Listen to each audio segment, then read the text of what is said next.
Hello. എനിക്കുണ്ടായ ഒരു അനുഭവം പറയാനായിട്ടാണ്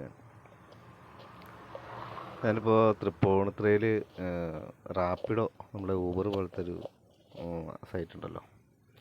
അപ്പോൾ റാപ്പിഡോ ഞാൻ രാത്രിയിൽ ഇപ്പോൾ നമ്മൾ ഫ്രീ ടൈം എറണാകുളത്തൊക്കെ വരുമ്പോൾ നമ്മളിങ്ങനെ ഓടാറുണ്ട്.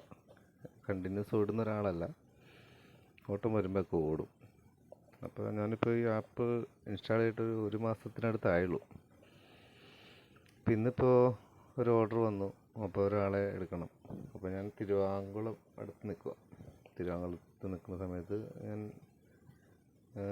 ആക്സെപ്റ്റ് ചെയ്തു. അത് കഴിഞ്ഞിട്ട് കരുങ്ങാച്ചിറ RCM ഹോസ്പിറ്റലിൻ്റെ ഫ്രണ്ടിലേക്ക് ആണ് എൻ്റെ ലൊക്കേഷൻ വന്നത്.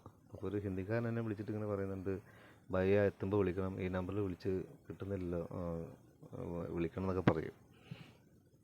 അപ്പോൾ നമ്മൾ സാധാരണ പോലെ അവിടെ ചെന്നു, വന്നു എന്നുള്ളത് അറബിയോടൊക്കെ കാണിച്ചു. അത് കഴിഞ്ഞപ്പോഴത്തേക്കും ഹിന്ദിക്കാരൻ വിളിച്ചിട്ട് പറഞ്ഞു, എൻ്റെ വൈഫ് ഇങ്ങനെ ഹോസ്പിറ്റലിൽ അഡ്മിറ്റാണ്, പ്രഗ്നൻ്റ് ആണ്, അപ്പോൾ സ്കാനിങ്ങിന് കയറ്റിയേക്കുവാണ്, അപ്പോൾ വളരെ സൂക്ഷിച്ച് കൊണ്ടുപോകണം എന്നൊക്കെ അറിയാവുന്ന ഭാഷയിലൊക്കെ എനിക്ക് മനസ്സിലാവുന്ന കേട്ടോ. ഹിന്ദി എനിക്ക് ശരിക്കും അറിയില്ല. അപ്പോൾ ഞാൻ അവനോട് ചോദിക്കുന്നുണ്ട്, മലയാളികൾ ആരെങ്കിലും അടുത്തുണ്ടോ അത് ചോദിക്കുന്നുണ്ട്. അപ്പോൾ അവൻ പറഞ്ഞ എൻ്റെ ഫോൺ നമ്പർ തരാമെന്ന് ചോദിച്ചു. അപ്പോൾ ഞാൻ ഓർത്തിരിക്കുന്ന ഈ ബുക്ക് ചെയ്തേക്കണ ആൾ വേറെ സ്ഥലത്തും വൈഫ് ഇവിടെയാണ്, അപ്പോൾ സേഫായിട്ട് വീട്ടിലെത്തിക്കണം എന്നുള്ളൊരു ഇതിനകത്താണ് ഇപ്പോൾ മൊബൈൽ നമ്പർ ചോദിക്കുന്നതെന്ന് വിചാരിച്ച് എൻ്റെ നമ്പർ കൊടുത്തു.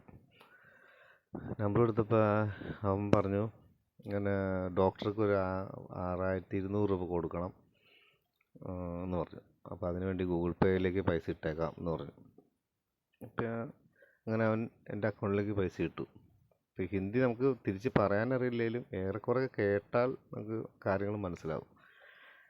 അപ്പോൾ അവൻ ക്രെഡിറ്റായി മെസ്സേജ് വന്നു. അപ്പോൾ കുറച്ച് കഴിയുമ്പോഴത്തേക്കും അവൻ എൻ്റെ വാട്സപ്പിലേക്ക് ഒരു മെസ്സേജ് വിട്ടു. ഹായ് എന്നൊക്കെ പറഞ്ഞ മെസ്സേജ് ഇട്ട് ഒരു QR കോഡ് അയച്ചു തന്നു. അപ്പോൾ എന്നോട് പറഞ്ഞു, അതിലേക്ക് അത്യാവശ്യമായിട്ടൊരു 2000 രൂപ ഇടണം എന്ന് പറഞ്ഞു. അപ്പോൾ ഞാൻ ഓക്കെ, QR കോഡ് സ്ക്രീൻഷോട്ട് എടുത്ത് എൻ്റെ ഗൂഗിൾ പേയിൽ നിന്ന് ക്യാഷ് അയക്കാൻ നോക്കിയപ്പോഴത്തേക്കും അൺസഫിഷ്യൻറ്റ് അക്കൗണ്ടിൽ നിന്ന് കാണിച്ചു. പൈസ ഇല്ല എൻ്റെ കയ്യിൽ. കാരണം 6200 രൂപ ഓൾറെഡി എൻ്റെ കയ്യിൽ അക്കൗണ്ട് ക്രെഡിറ്റ് ആയിട്ടുണ്ട്. എൻ്റെ അക്കൗണ്ടിൽ നിന്ന് 2000 രൂപ അയച്ചിട്ട് പോകാത്തത് കൊണ്ട് എപ്പോൾ എനിക്ക് കത്തിയത് ഇത് കള്ളന്മാരാണല്ലോ എന്നുള്ളത്. അപ്പോൾ തന്നെ ഞാൻ വിളിച്ചപ്പോൾ ഞാൻ പറഞ്ഞു, ഒരു കാര്യം ചെയ്യ്, ഇവിടെ പോലീസ് സ്റ്റേഷനുണ്ട്, ഞാൻ അവിടെ ചെന്നിട്ട് നിന്നെ വിളിക്കാമെന്ന് പറഞ്ഞു. അപ്പോൾ തന്നെ ഫോൺ കട്ടായി. അത് കഴിഞ്ഞിട്ട് ഞാൻ പോലീസ് സ്റ്റേഷനിൽ നിന്ന് അവിടെ ലേഡി ഇരിക്കുന്നുണ്ടാകുന്ന കാര്യങ്ങളെല്ലാം ധരിപ്പിച്ചു. അത് കഴിഞ്ഞിട്ട് അപ്പോൾ അവിടെ നിന്ന് ടോൾ ഫ്രീ നമ്പർ വന്നു, 1930, ഒരു ടോൾ ഫ്രീ നമ്പറാണ്. അപ്പോൾ എന്നോട് പറഞ്ഞു അതിലേക്ക് വിളിച്ചിട്ട് പരാതി രജിസ്റ്റർ ചെയ്യുന്നത്. അതിൻ്റെ കോമഡി എന്താണെന്ന് വെച്ചാൽ, നമ്മൾ ഒരാളെ എടുത്ത് വിട്ടതിൻ്റെ ആ ഒരു തെളിവ് എൻ്റെ ആ റാപ്പിഡോ എന്ന് ഇതിനകത്ത് വന്നേക്കും. അതായത് നമ്മൾ ഒരാളെ എടുത്ത് വിട്ട് കഴിയുമ്പോഴത്തേക്കും ക്യാഷ് കളക്ട് ചെയ്തു ഓക്കെ അടിച്ച് കഴിയുമ്പോഴത്തേക്കും അങ്ങനൊരു സ്ക്രീൻ വരും. ആ സംഭവങ്ങളെല്ലാം ഈ സ്ക്രീനിൽ വന്നേക്കുക. ഒരു 15 രൂപ കള്ളന്മാരെനിക്ക് തന്നിട്ടും പോയി.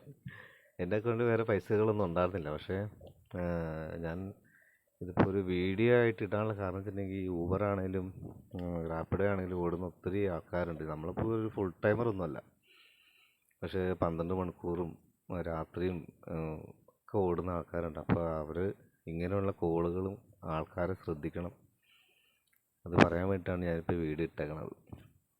അപ്പോൾ ഇങ്ങനെ എന്തെങ്കിലും അനുഭവം ഉണ്ടെങ്കിൽ എല്ലാവരും ഈ സൈബർ സെല്ലിൽ കംപ്ലയിൻറ്റ് ചെയ്തിരിക്കണം. അതുപോലെ എൻ്റെ അക്കൗണ്ട്, എൻ്റെ ഫേസ്ബുക്ക് അക്കൗണ്ടിലോ വാട്സപ്പിലൊക്കെ ആരെങ്കിലും പൈസ ചോദിക്കുകയാണെങ്കിൽ അത് ഞാനായിരിക്കില്ല. അഥവാ നിങ്ങൾക്ക് സംശയം ഉണ്ടെങ്കിൽ എൻ്റെ ഫോൺ നമ്പറിലേക്ക് വിളിച്ച് നിങ്ങൾക്ക് അത് കൺഫേം ചെയ്യാവുന്നതാണ്. അപ്പോൾ എൻ്റെ പേരിൽ ഒരു ഫേസ്ബുക്ക് അക്കൗണ്ടോ അല്ലെങ്കിൽ വാട്സപ്പിൽ അങ്ങനെ ഒരു ആരും ചോദിക്കുകയാണെങ്കിൽ ആരും കൊടുക്കാൻ നിൽക്കരുത്. ഞാനങ്ങനെ ചെയ്യുന്ന ഒരാളല്ലെന്ന് എന്നെ അറിയാവുന്ന എല്ലാവർക്കും അറിയാം. അപ്പോൾ ഇതാണ്. അപ്പോൾ ഇത് ഞാൻ മെയിനായിട്ട് വീഡിയോ ഇടാനുള്ള കാര്യം എന്താണെന്ന് വെച്ചാൽ, ഇതുപോലെ ഓടുന്ന ഒത്തിരി സഹോദരങ്ങളുണ്ട്. അപ്പോൾ അവർക്ക് ഇതൊരു ഇൻഫർമേഷൻ ആകട്ടെ എന്ന് വിചാരിച്ചിട്ടാണ്. Thank you.